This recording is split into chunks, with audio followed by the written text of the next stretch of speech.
It's better to be prepared for an opportunity and not have one than to have an opportunity and not be prepared.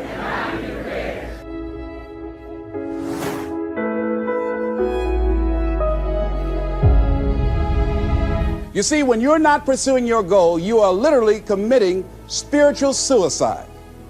When you have some goal out here that you're stretching for and reaching for that takes you out of your comfort zone, you'll find out some talents and abilities you have that you didn't know you have. I started speaking just to elementary school kids because I knew they didn't know what I was talking about. And they gave me all kind of standing ovation. We like you, yeah. Then I graduated up to junior high school and then to senior high school and then to various community groups and church groups and civic associations and then to colleges and to businesses. Now I'm traveling across the country and then traveling nationally and internationally. But I never would have discovered what I'm able to do right now if I wasn't willing to take a chance. And you've got to be willing to do that. You've got to believe in yourself. A lot of people love me to tell this story. When I got out of school, you know, my first major goal was to buy my mother a home, and my hero in broadcasting was Paul Harvey, and I wanted to become involved in broadcasting, and I loved the disc jockeys that were on the air, and I wanted to become a disc jockey. See, so I started working to develop my communication skills and expand my vocabulary. I started visualizing myself being a disc jockey. I saw myself on the air having a talk show and playing records and people listening to me. That was my vision. That was my dream. I held that in mind constantly, and I would practice all the time. Practice makes what? Absolutely not. This just dislodge that from your mind. Practice only makes improvement. Perfection doesn't exist. You need to take it out of the dictionary. It doesn't exist. Practice only makes improvement. You can always better your best. You have not done your best work yet. As long as you're here, you have a chance to transcend yourself. So don't believe in perfection. It doesn't exist. It only makes improvement. So I would practice every day. And finally, I went over to this radio station, asked a guy for a job named Mr. Butterwall, and I said, how you doing, sir? I'd like to get a job. I was working on Miami Beach at the Fontainebleau Hotel at the time. Jackie Gleason and the June Taylor dances were famous. And my favorite program on television, most people would not remember, John Beresford Tipton. Hi, my name is Michael Anthony. I have a check for $1 million. How many of you remember that program, all right? The Millionaire, that was my favorite program on television, you know. So this is my fantasy, you know, and every time we would drive from Miami Beach, I would fantasize, oh, that's the house. When I get $1 million, I'm going to buy my mother that home over there. So that's my fantasy. So I went up to Mr. Butterball, and he said, do you have any radio experience? I said, no, sir. You have any background in journalism? I said, no, sir. I said, but I can never get experience if you don't give me the opportunity. I've been practicing a lot, sir. He said, I'm sorry, we don't have any job for you. I said, thank you, sir. He didn't know my reasons for being there. My reason, I wanted to use radio as a means to earn the money to buy my mother a home. I went back to the radio station again. I said, how you doing, Mr. Butterball? My name is Les Brown. I know your name. Didn't I just see you here yesterday? I said, yes, sir. I said, y'all have any jobs here? Didn't I tell you yesterday we didn't have any jobs? Yes, sir, but I thought maybe somebody got fired or resigned. I didn't know, sir. I went the next day. How you doing, Mr. Butterball? He said, yes. And I just didn't take it personal. How you doing? So y'all have any jobs here? Didn't I just tell you yesterday and the day before we didn't have any work? I went the next day, showed up like nothing was wrong, like I saw him for the first time. How you doing, Mr. Butterball? Y'all have any? He said, boy, make yourself useful. Go get me some food. I said, yes, sir. See, many times when you want more, you've got to be willing to pay your dues. So I became their errand boy. I would get their lunch and their dinner and all kind of food for them. After a while, I would take the food to them in the control room, and I would not leave until they would ask me to, and I'd watch them working the controls, and I'd memorize their hand movements. And pretty soon, they would trust me with their cars to go pick up entertainers that came into town, entertainers like Sam Cooke, Dinah Ross and the Supremes, the Four Tops and the Temptations. I would drive them all over Miami Beach in the disc jockeys' cars. Finally, one day I was at the radio station, and a guy by the name of Rock was drinking while he was on the air. It was a Saturday afternoon. I was the only one there. None of the other jocks were available, and I was looking at him through the control room window. Pretty soon the phone rang. It was the general manager. I said, hello? He said, Les, this is Mr. Klein. I said, I know. He said, Rock can't finish his program. I said, I know. He said, would you call one of the other DJs to come in? I said, yes, sir. I hung the phone up. I said, now he must think I'm crazy. I called my mom and my girlfriend Cassandra. I said, y'all come out on the front porch and turn up the radio. I'm about to come on the air. I waited for about 20 minutes and I called him back. I said, Mr. Klein, I can't find nobody. He said, young boy, do you know how to segue the records? I said, yes, sir. He said, go in there and don't say nothing here. I said, yes, sir. I couldn't wait to get behind those controls. I put the headphones on. I said, look out, this is me, LB, Triple P, Les Brown, your platter playing papa. There were none before me and there will be none after me. Therefore, that makes me the one and only. Young and single and love to mingle, certified, bona fide, indubitably qualified to bring you satisfaction, whole lot of action. Look out, baby, I'm your love man. I was hungry. It makes you feel better when you are able to have charge of your destiny, doesn't it? Gives you a good feel. It gives you choices. You can do more things. Living a dream, changing your life is hard. It's hard when you lose all your money, when you've given it the best that you have, when you have some major setback. It's hard. When a doctor looked at me and said the three horrible words no one wants to hear, you have cancer. It was hard to mobilize my mind and spirit, to listen to tapes and music and read scripture and be around other people and seeking out other prostate cancer conquerors to believe that I could do this. It was hard. Never forget, my son said, Daddy, are you going to die? Why are you asking me that? You're not going out much. You're not the bubbly personality that I know you to be. You're not talking much. You're spending a lot of time in the room by yourself, Dad. Are you going to surrender? Are you giving up? Are you going to let that doctor's opinion become your reality? Will my daddy see me graduate? Yes, son, yes. I'm going to fight. No, I don't think it's my time yet. I'm going to see you graduate, but more than that, I've got some other things that I'm going to do with my life. And I thank you for asking me that. But I must tell you that I'm scared. I'm scared. And I've never been in this situation before. It's been easy for me to talk to people and encourage people when they've had challenges in their lives, but it's me.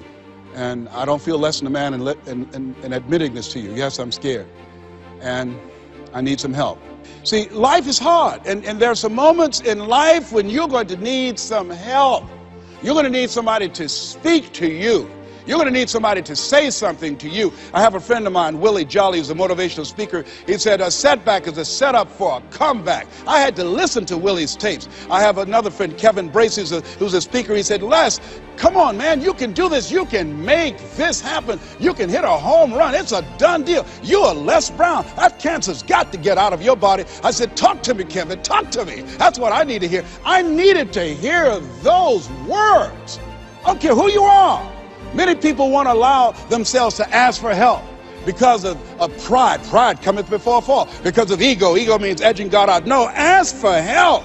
Not because you're weak, but because you want to remain strong. And ask for help and don't stop until you get it. I'm here because a lot of people helped me. I'm here because a lot of people believed in me at a time when I was struggling to believe in myself. The other thing is, let us say together, it's worth it. Yeah, see, I think, and write this down, you got to find 5 reasons that will make it worth it for you. 5 reasons. What will make it worth it for you? Mine was, I want to take care of my mother. Mine was, I want to do something with my life. What will make it worth it for you? Mine is, I want to leave a legacy. Mine is, I refuse to die an unlived life. What will make it worth it for you? Repeat after me, please. You got to be hungry. As you look at your goals and look at your dreams, write this down. You will fail your way to success.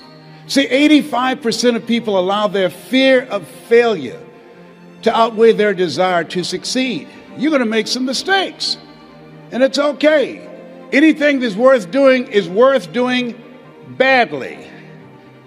It's worth doing right if you know how to do it, but if you don't know how to do it, it's worth doing badly until you get it right. You have to be willing to experiment with life. I've done a variety of things and I had absolutely no idea I have the ability to do those things. Here's what I can say about you, and I don't even know you. You've got greatness within you, but you will not discover your greatness in your comfort zone. You've got to be willing to get outside of your comfort zone, because in order to do something you've never done, you've got to become someone you've never been.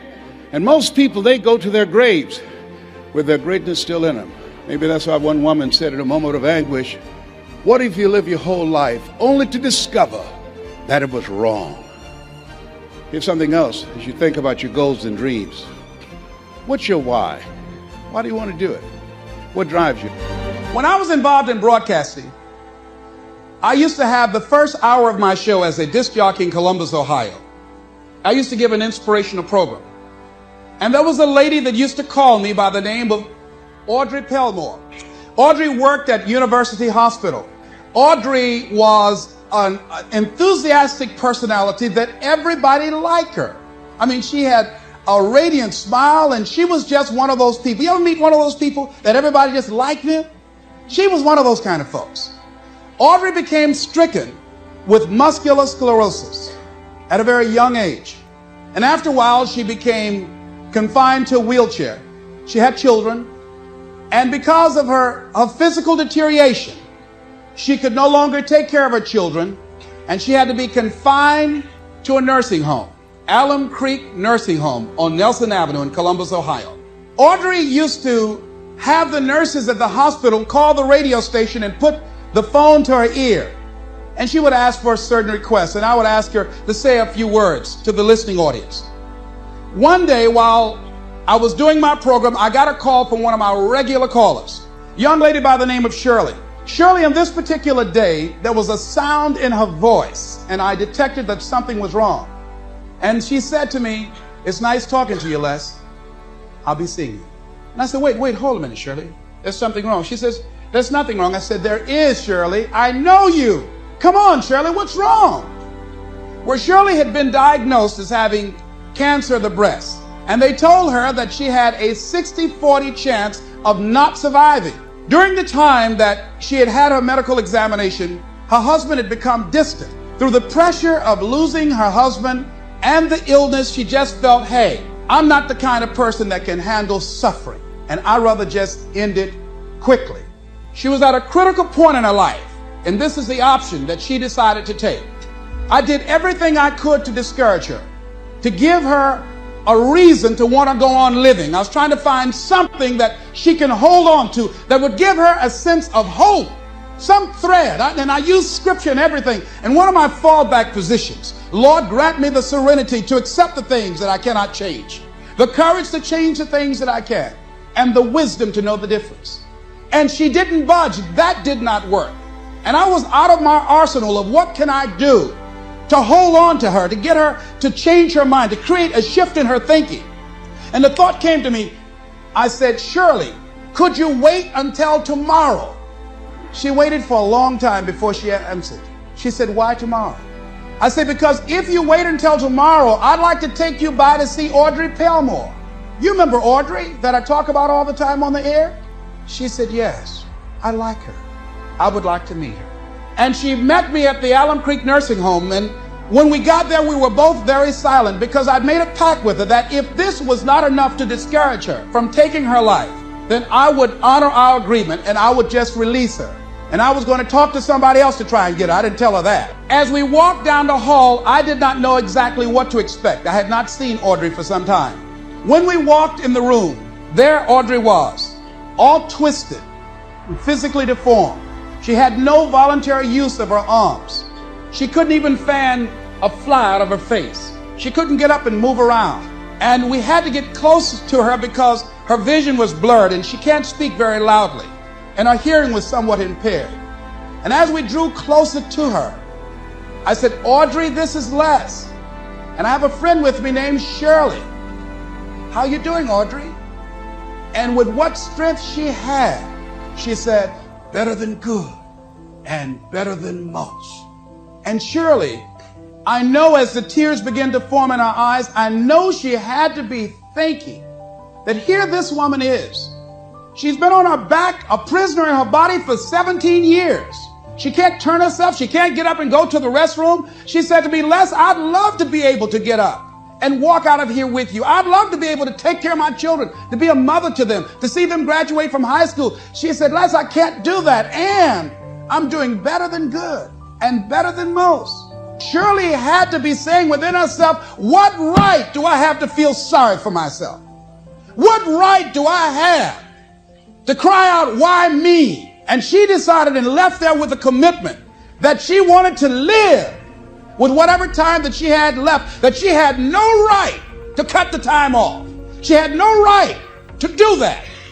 And she left there with a new determination, a new spirit about her. And that's something about what we have, that you have. There sometimes your options are frozen. See, Audrey can't walk out of a hospital. She did not have the capacity to take care of her children, but she had a freedom of spirit. And that's what we have wherever we are, with whatever hand that life has dealt us. We have the freedom of spirit. We can go through life whining and weeping, or we can have the kind of spirit that people will say, hey, there's a blessing to be around that person.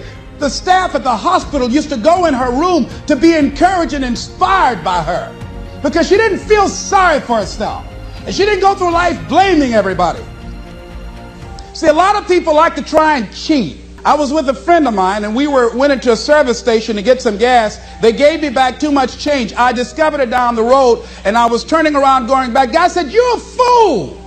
Hey, man, what when they don't give people enough change? You think they flag the people down?" I said, "I'm not responsible for them.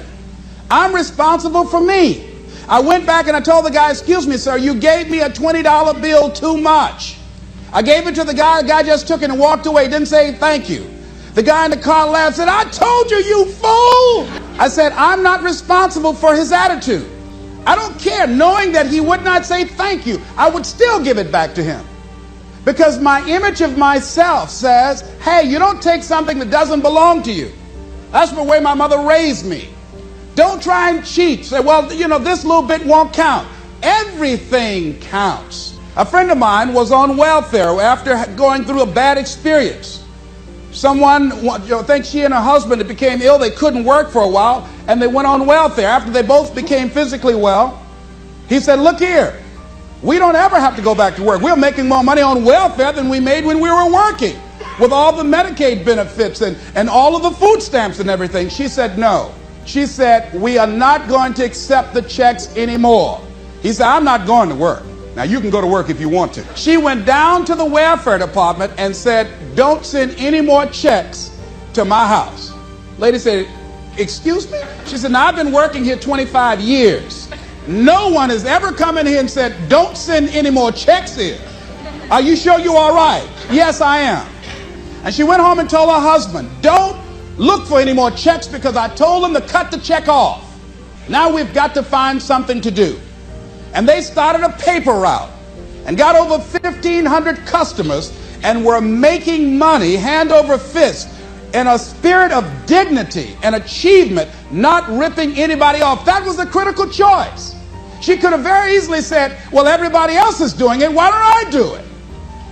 But she decided not to follow the crowd. So let's begin to look at this guy called Joe versus the volcano, and let's see what's in it for us. I took the liberty of changing some things to enable them to be symbolic for us. And Tom Hanks plays his role, and for those of you that have not seen the movie, it's about a guy who was going to work every day. It was very depressing. I mean, when you see it, I mean, the photography is very dingy looking and gray and very dim lighting, and the people are going and looking drab, doing the same old thing every day in the same old way. Some of you work with people like that. There are faces that you wish you never ever saw. Am I right? I mean, if you never saw them again, it would be too soon. Now, am I right? I'm going right. All right. So this is what was going on. This guy was going into this job where it was a dead-end job. He wasn't happy. He was miserable. And many of us can identify with that. He knew that he was capable of doing more, but he had really given up on himself. He had really sold himself out. Yeah, some of us have done that.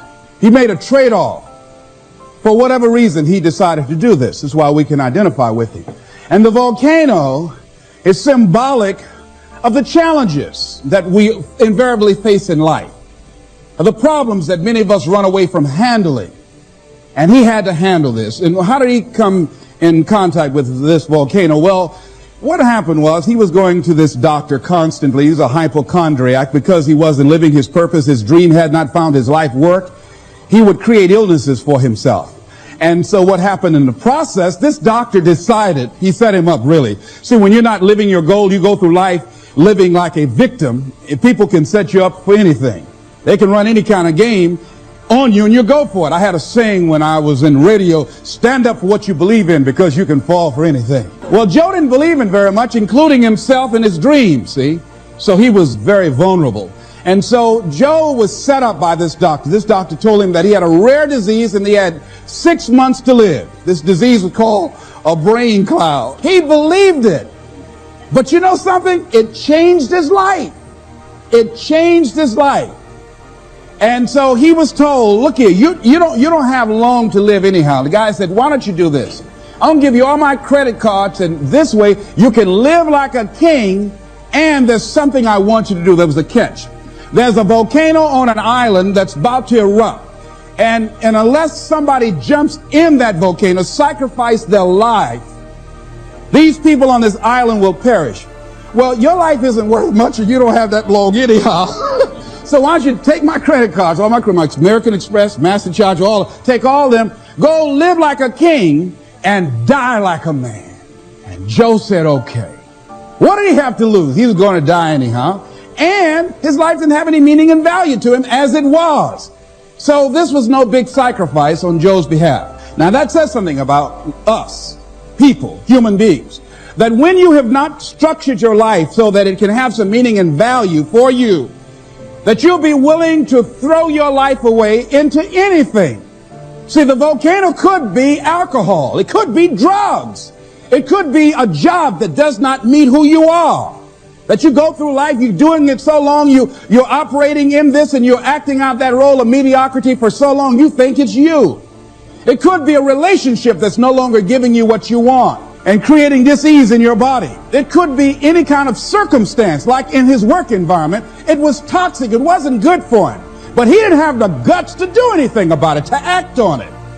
So therefore, it was making him miserable. And as a result, he couldn't see the beauty of life. In fact, in the movie, see, they had in the concrete, there was a daisy growing up through the concrete.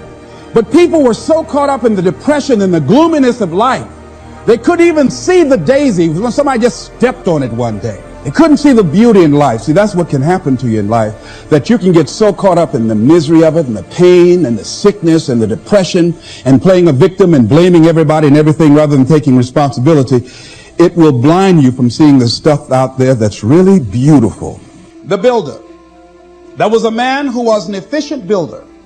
He had worked for years in a large company and had reached the age of retirement. His employer asked him to build one more house. It was to be his last commission. The builder took the job, but his heart was not involved. He used inferior materials. Timber was poor, and he failed to see the many things that should have been clear to him had he shown even his normal interest in his work. When the house was eventually finished, his employer came to him and said, "The house is yours. Here's the key. It's a present from me." The builder immediately regretted that he had not used the best materials and engaged the most capable workers. If only he had known that the house was for him. If he had made a commitment with his life, with his craft, that I'm going to give my best at all times, even if this is my last job, I'm going to give it my best shot because that expresses who I am, he would have been more appreciative of that gift. Would you imagine that? I think that makes a very good point. Larry DeAndre, who I think is going to be one of the greatest motivational speakers around today, told me a story, a true story of a friend of his, that every day when he came home from school, when he would get to a certain block in his neighborhood, there was a neighborhood dog that would chase him. And that dog would start after him barking. Boy, he would run, just running from that dog every day. Finally, he just got tired of that dog chasing him every day. He said, "This dog come around here today, I'm going to take a brick or something and bust him in the head." So he was walking home that day, minding his own business. Sure enough, same area, there was that dog there. And the dog started barking, he started running, he saw a brick and he stopped and picked up the brick and turned around, and the dog got close to him. He realized the dog didn't have any teeth. He said he put the brick down and said, "Get on out my way."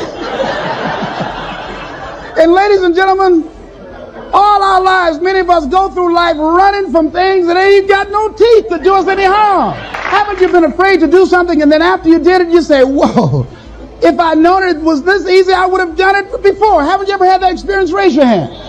Absolutely. So we created this in our minds, false evidence appearing real. We made it real in our minds. That's why Churchill said there's nothing to fear but fear itself. I remember the worst speech I had ever given in my life. I let someone exploit a fear that I had. For years, I had a tremendous inferiority complex because I'm not college educated. And this person knew this.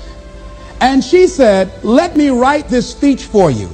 You're going to speak at Ohio State University. Those people are very educated there. And they're going to know when you make grammatical errors. And they're going to know because of the substance of your speech that you are not literate. I care about you. I don't want you to embarrass yourself. So this person proceeded to write a speech for me. I had a speech in my mind, but this person was stronger than I was negatively than I was positive about my own thoughts.